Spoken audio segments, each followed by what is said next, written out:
This is a GCSE physics presentation on specific heat capacity. To get started, looking at each of the pictures in front of you, what physics term can be used to refer to all of these images? Pause the presentation, give yourself 2 minutes to come up with an answer. When you're ready, you can restart. Well, all of those images can be referred to as systems. And the system is a term we use in physics to refer to whatever it happens to be that we're investigating.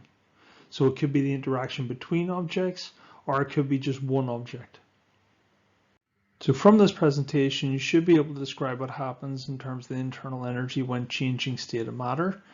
And you should also be able to apply the calculation linking the change in thermal energy, the mass of a substance, its specific heat capacity, and the temperature change.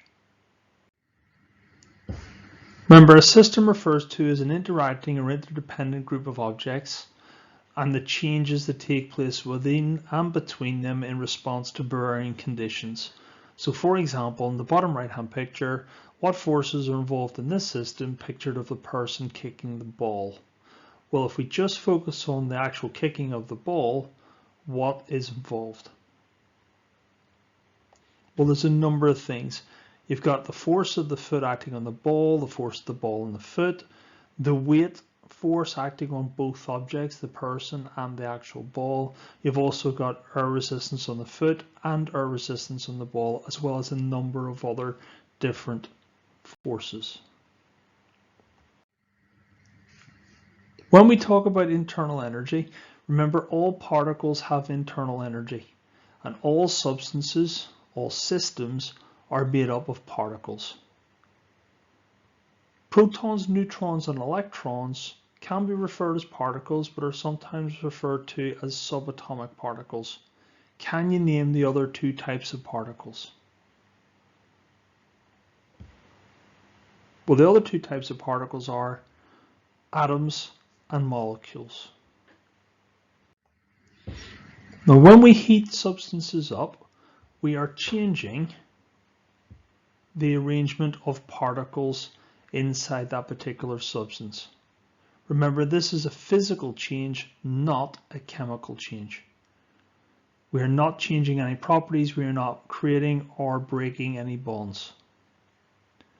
When we heat substances up, we are increasing the internal energy in that particular system. And if we increase the internal energy in that system enough, we will move from a solid to a liquid or from a liquid to a gas. The question is, can you name the processes involved in changing from a solid to a liquid and then from a liquid to a gas? Well, the process of going from a solid to a liquid is melting, and from a liquid to a gas is evaporation or boiling. You also need to recall back from previous presentations that when you heat a substance up, when you're adding thermal energy, but the temperature remains constant, that energy has to be accounted for because energy cannot be created and energy cannot be destroyed. Well, even though the temperature remains constant, the energy is going into the system and therefore we have to account for it. And what's happened to it is that that energy is being used to change the state of matter. It's being used to move the particles further apart. And because it's being used to move the particles further apart, there is no change in temperature. Now, each substance has a specific temperature at which a change of state will occur. And that comes up later on when we talk about specific latent heat in a different presentation. For now, all you have to do is name the temperature at which the substance changes from a solid to a liquid and a liquid to a gas. Well, a solid to a liquid we refer to the melting point, and a liquid to a gas we refer to as the boiling point. Remember, when you are increasing the temperature of a system, you're adding thermal energy in the form of heat. The increase in the temperature, the actual value depends on the mass of the substance that we've got, the actual type of substance that we've got, and how much energy we're actually putting in. Those three things combined will give us different changes in temperature. Remember, temperature is measured in degrees Celsius. What is happening to a substance if it's heated up but its temperature remains constant? Well, we've already said the substance is changing its state of matter. So we are talking about when temperature is increasing and decreasing, we look at specific heat capacity. Specific heat capacity we don't talk about when the temperature is constant, and we're talking about changes in the state of matter.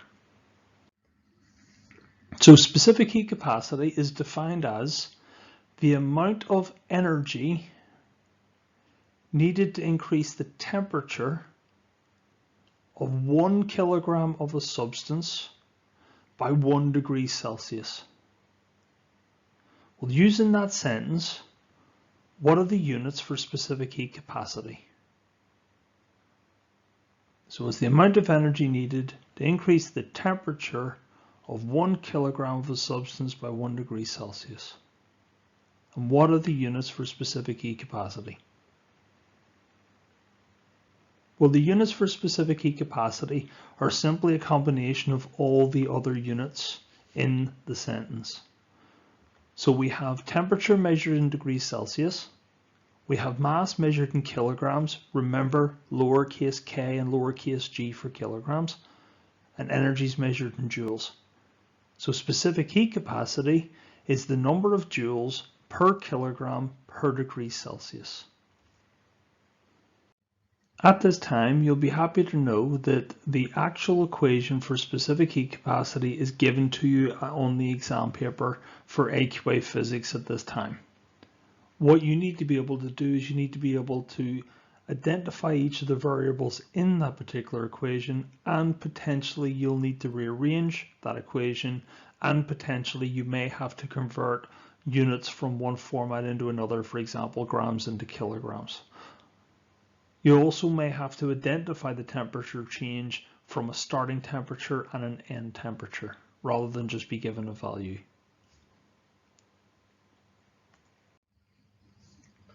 Remember, when rearranging equations, you can use what I refer to as a SMURF, a simple method for understanding and rearranging formula, and it's the triangle on the right hand side.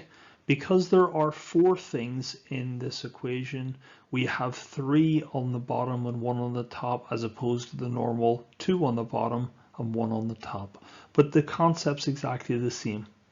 All you have to do is cover up the variable you're trying to work out. When you have variables along the bottom, you are always able to multiply at least 2 of those things together, and then it's the change in the thermal energy divided by that number. Make sure you can rearrange those equations, and make sure you know how to convert from each of the different units. As I said, for example, grams into kilograms.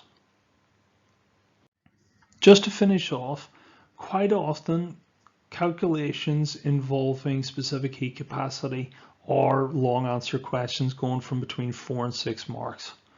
What I'd like you to do is come up with a set of steps that will guarantee, if you follow them, that you will get the maximum number of marks on any calculation question. Pause the presentation, spend 2 minutes coming up with your list, and when you're ready you can restart the presentation. So pause now. Well, here's a list of steps I'd suggest to you. You need to make sure that when you get any calculation question, you write out the equation including the units. You need to be able to do that from memory. I would suggest even the ones that you're given in the exam, you should take the time to memorize. The next thing you do is you look at each of the values, check the units that you've written for the equation, and if the units in the question are given in different units, then you have to convert the units. Once you've done that, you can insert the values that you've got into the equation, work out any part of the calculation that you can do, then do your rearranging if you need to, then calculate your answer, and always finish by putting the correct units on your answer. It's the one thing a lot of students forget in the exam. If you follow that method, you should always pick up the maximum number of marks in calculation questions as long as you've taken time to memorize the correct equation and the units.